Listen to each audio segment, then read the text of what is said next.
Hello दोस्तों, कैसे हैं आप लोग? ठीक हैं। आज का जो हमारा टॉपिक है वो अपील के बारे में है। हम देखेंगे कि सीआरपीसी के अंदर अपील का क्या मतलब है, इसका क्या कॉन्सेप्ट है और इसका क्या प्रोसीजर है। दूसरा ये कि अपील का जो टॉपिक है बहुत ही आसान भी है और बहुत ही अहम टॉपिक है और कई बार ये एग्ज़ाम के अंदर आ चुका है।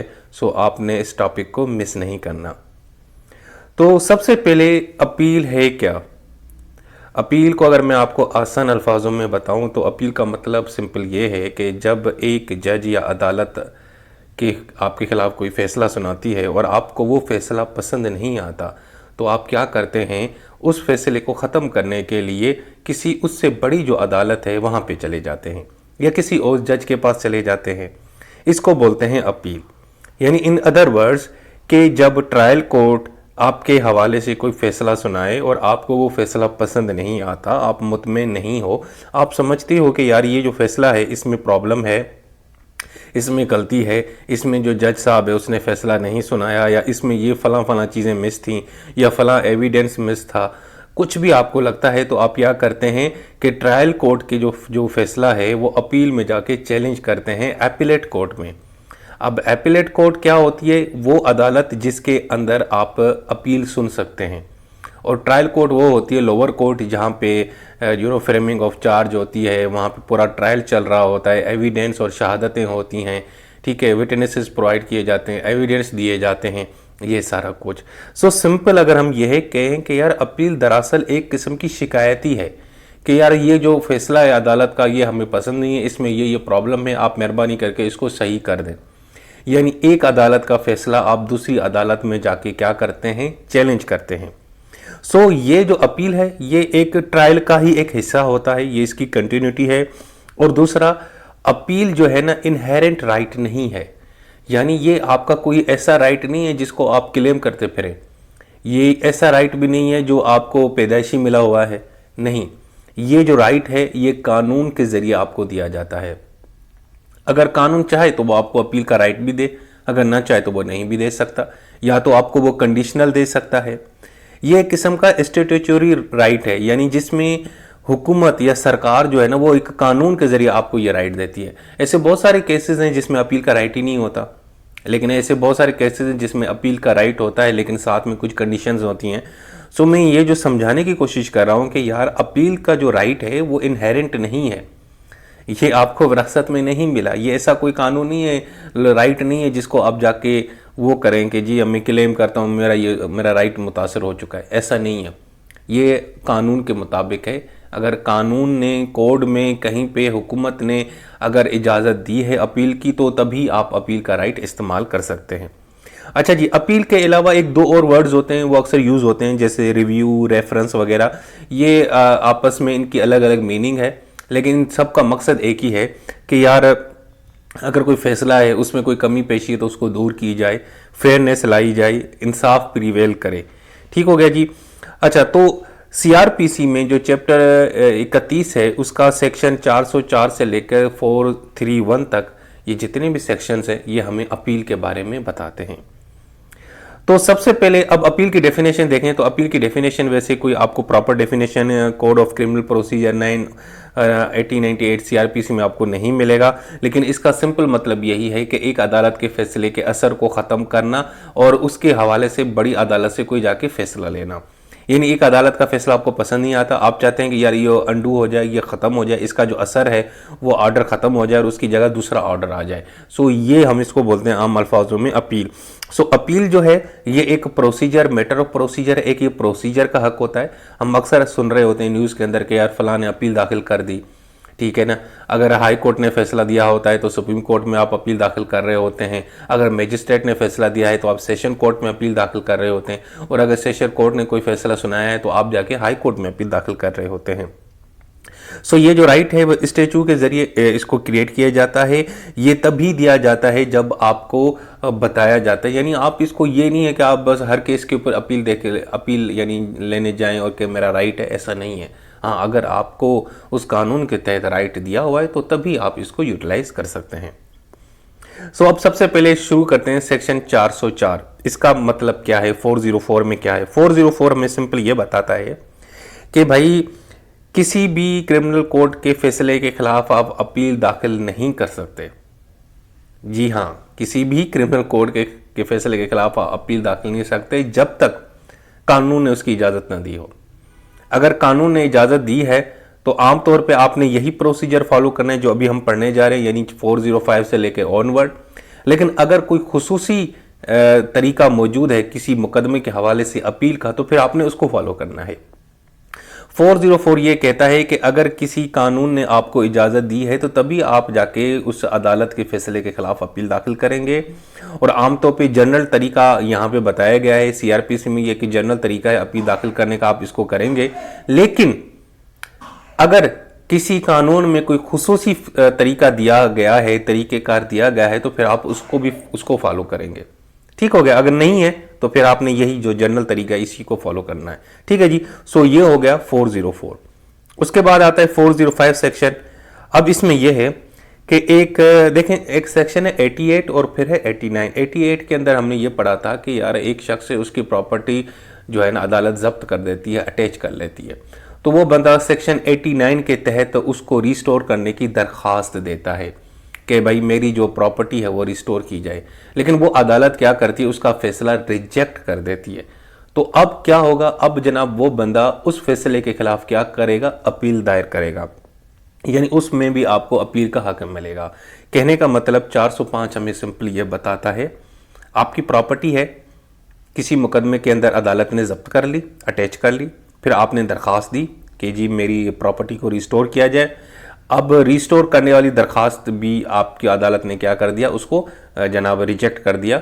अब क्या करेंगे आप उस फैसले के खिलाफ जिसमें आपकी जो दरखास्त है वो रिजेक्ट की गई थी रिस्टोर करने की, तो उसके खिलाफ आप अपील दाखिल कर सकते हैं। और किस अदालत में, यानी कि वो मुतलका जो अदालत बनती है कानून के तहत, आपने वहाँ जाके अपील दाखिल करनी है। तो ये हो गया 405। उसके बाद है 406। इसमें हमें क्या बताता है कि अगर एक मजिस्ट्रेट है वो सेक्शन 118 के तहत एक हुक्मनामा देता है किसी एक शख्स को कि जी तुमने ना अपना बिहेवियर अच्छा रखना है, गुड बिहेवियर मेंटेन करके रखना है ताकि इलाके में अमन और शांति रहे। ठीक है। तो अगर मजिस्ट्रेट इस किस्म का कोई फैसला देता है, हुक्मनामा देता है, तो वो शख्स भी उसके खिलाफ अपील दायर कर सकता है। वो अपील कहाँ दायर करेगा, यानी कि मजिस्ट्रेट ने दिया तो अब आप कहाँ दायर करेंगे, कोर्ट ऑफ सेशन में करेगा। कोर्ट ऑफ सेशन में अपील करेगा कि भाई ये मजिस्ट्रेट ने जो मुझे हुक्मनामा दिया है कि तुमने जनाब अपना अच्छा बिहेवियर रखना है, अमन शांति के रहना है, इस इलाके में तुमने किसी के साथ कोई नहीं करना, तो यार ये मेरा ऊपर क्यों बनता है, मैंने तो इस तरह कोई काम भी नहीं किया, ऐसे मुझे क्यों खा गए। तो अपील वो दायर करेगा कहाँ पे, कोर्ट ऑफ सेशन में। लेकिन यहाँ पे एक छोटी सी चीज़ है कि अगर सेक्शन 123 के तहत मुकदमा चल रहा है सेशन जज के पास, तो वहाँ पे जनाब ये प्रोविज़न अप्लाई नहीं होगी। वो एक स्पेशल सर्कमस्टांसेस होते हैं, तो वहाँ पे 406 अप्लाई नहीं होता। सो अगर मैं इसको कंक्लूड करूँ तो सिंपल मतलब ये है, अगर एक अदालत, यानी यहाँ पे मजिस्ट्रेट से मुराद है, अगर आपको वो 118 के तहत कोई फैसला देती है, हुक्म देती है कि तुमने अपना बिहेवियर अच्छा रखना है, तो तुम उसके खिलाफ अपील दायर कर सकते हो। तो कहाँ पे करोगे, कोर्ट ऑफ सेशन में। उसके बाद है 406A। सिंपल ये है कि अगर एक अदालत ने फिर ऑर्डर दिया है, ठीक है, और आप उससे सेटिस्फाई नहीं है, वो कौन सा ऑर्डर है, उसने क्या किया है कि सेक्शन 122 के तहत श्योरिटी से रिलेटेड एक ऑर्डर दिया है और आपकी जो श्योरिटी आपने दी थी वो आपकी रिजेक्ट करता है।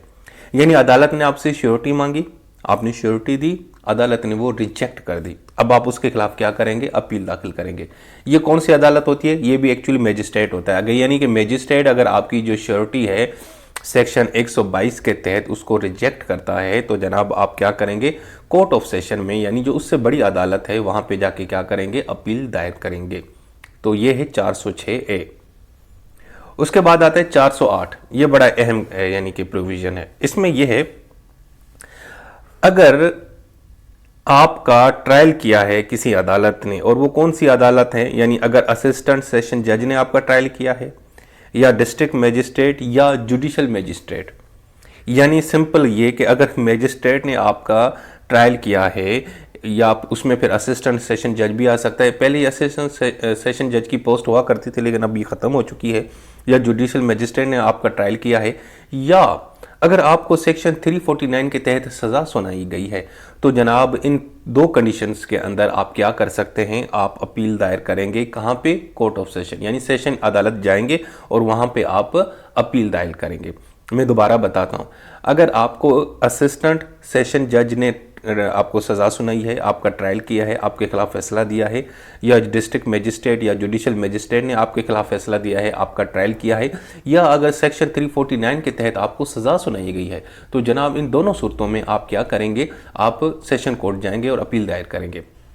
लेकिन यहाँ पे भी दो चीज़ें दी गई हैं कि अगर असिस्टेंट सेशन जज ने आपको जो सज़ा सुनाई है वो 4 साल से ऊपर है, यानी किसी केस में असिस्टेंट सेशन जज ने आपको 5 साल की सज़ा सुनाई है, तो अगर इस तरह का मामला होगा जिसमें सज़ा आपको 4 साल से ऊपर होगी, तो उसमें आप अपील पता है कहाँ दायर करेंगे? आप सेशन कोर्ट नहीं जाएंगे, आप फिर जाएंगे हाई कोर्ट, क्योंकि अब ये मामला आगे बढ़ गया है। और इसी तरीके से अगर मजिस्ट्रेट ने आपको सज़ा सुनाई है और वो भी सेक्शन 124A के तहत, अभी ये section 124A Pakistan penal code क्या है यार, ये बगावत से मुतल्लिक है, यानी अगर बगावत के मुकदमे में मजिस्ट्रेट ने आपको सज़ा सुनाई है तो उसकी भी अपील आप कहाँ दायर करेंगे? हाई कोर्ट में करेंगे।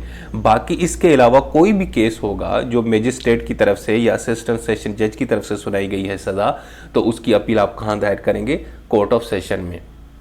लेकिन दो जगहों पे आप हाई कोर्ट जाएंगे, जब असिस्टेंट सेशन जज 4 साल से ज़्यादा सज़ा सुनाएगा, नंबर 1। नंबर 2, अगर मजिस्ट्रेट आपको 124A के तहत सज़ा सुनाता है, यानी बगावत के मुकदमे में आपको सज़ा सुनाता है, तो उस सूरत में भी आप हाई कोर्ट जाएंगे। उसके बाद है 409, ये बड़ा अहम है। अच्छा जी, अब सेशन अदालत यानी कोर्ट ऑफ सेशन में आपने अपील दाखिल की, तो भाई वो वहाँ पे आपकी अपील सुनेगा कौन? कौन सा जज सुनेगा यार? वहाँ पे सेशन जज होता है, वो सुन सकता है सबसे बड़ा। दूसरा एडिशनल सेशन जज होता है, ये भी उसके बराबर होता है। इन दोनों की पावर्स जो है ना, जुडिशल पावर सेम होती हैं लेकिन एडमिनिस्ट्रेटिव पावर डिफरेंट होती है, यानी सेशन जज एडमिनिस्ट्रेटिव पावर्स के लिहाज से एडिशनल से बड़ा होता है, लेकिन जो जुडिशरी पावर्स हैं, अदालती फैसलों के हवाले से जो पावर्स हैं वो सेम है। और दूसरा या तो असिस्टेंट सेशन जज जो अब ख़त्म हो चुका है। सो कहने का मतलब है कि अगर आपकी अपील सेशन कोर्ट में गई है तो वहाँ पे या तो सेशन जज सुनेगा या एडिशनल सेशन जज सुनेगा। अच्छा जी, लेकिन इसमें भी कुछ चीज़ें हैं कि एडिशनल सेशन जज तब आपकी अपील सुनेगा जब हुकूमत ने उसको यानी कि डायरेक्शन दी हो, यानी प्रोमोशनल गवर्नमेंट जो है ना, सूबाई गवर्नमेंट, उसने अगर जब उसको इख्तियार दिया है, अगर सूबाई हुकूमत ने आपको एडिशनल सेशन जज को इख्तियार दिया है अपील सुनने का, तो तब वो सुनेगा। या अगर जो डिवीज़न का जो जज है सेशन जज, अगर वो उसको यानी ट्रांसफ़र करेगा, यानी अगर सेशन जज उसको ट्रांसफ़र करेगा या दूसरी सूरत में अगर सूबाई हुकूमत उसको हुक्म देगी, तो इन दोनों सूरतों में ही जाके एडिशनल सेशन जज क्या करेगा? अपील सुनेगा। दूसरा ये कि असिस्टेंट सेशन जज भी अपील सुनेगा, लेकिन वो तब सुनेगा जब अगर मजिस्ट्रेट सेकंड क्लास और थर्ड क्लास ने कोई फैसला सुनाया है। जो मजिस्ट्रेट सेकंड क्लास है या थर्ड क्लास का जो मजिस्ट्रेट है, अगर इन्होंने कोई फैसला सुनाया है ट्रायल में, तो उसकी जो अपील होगी वो कहाँ लगेगी? असिस्टेंट सेशन जज के पास लगेगी। ठीक हो गया जी। अच्छा, उसके बाद है 410 यानी 410। इसमें सिंपल ये है, अगर सेशन जज या एडिशनल जज ने आपको सज़ा सुनाई है, आपका ट्रायल दिया है, फैसला दिया है, तो उसकी अपील कहाँ पे लगेगी? उसकी अपील लगेगी हाई कोर्ट में।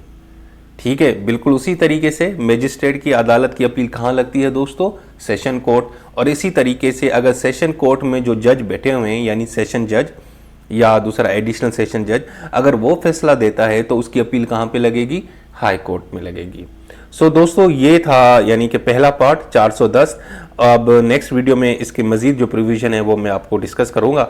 एक्चुअली मैं तो चाह रहा था कि ये सारी की सारी जो है ना 31,404 से लेकर 431 तक जितनी भी प्रोविज़न है वो एक ही तरह यानी कि आपको फ्लो में समझाऊं, लेकिन उससे वीडियो लेंथी हो जाएगी और कॉन्सेप्ट भी मिक्स हो जाएगा। सो अभी हमने सिर्फ 10 से डिस्कस किए हैं। हमने डिस्कस ये किया है कि भाई सेशन कोर्ट की मजिस्ट्रेट ने अगर कोई फैसला सुनाया है तो वो कहाँ लगेगा? सेशन। और सेशन ने कोई फैसला सुनाया है तो वो कहाँ लगेगा? High court. तो उससे रिलेटेड जितनी भी प्रोविज़न थी शुरू वाली 10, 404 से लेकर 410 तक, वो मैंने डिस्कस की हैं। अब नेक्स्ट वीडियो में हम 411 से शुरू करेंगे, जो हाई कोर्ट के हवाले से है कि हाई कोर्ट ने अगर फैसला दिया है तो उसकी अपील कहाँ पर लगेगी। ठीक हो गया जी दोस्तों। सो ये था हमारा पहला पार्ट अपील के हवाले से। नेक्स्ट वीडियो में हम हाई कोर्ट के हवाले से देखेंगे कि अगर हाई कोर्ट में कोई अपील लगती है, यानी हाई कोर्ट ने कोई फैसला सुना है, तो उसकी अपील कहाँ और कैसे लगेगी। ठीक हो गया जी। सो ये थी हमारी आज की वीडियो। अपना बहुत सारा ख्याल रखें। अल्लाह हाफिज़।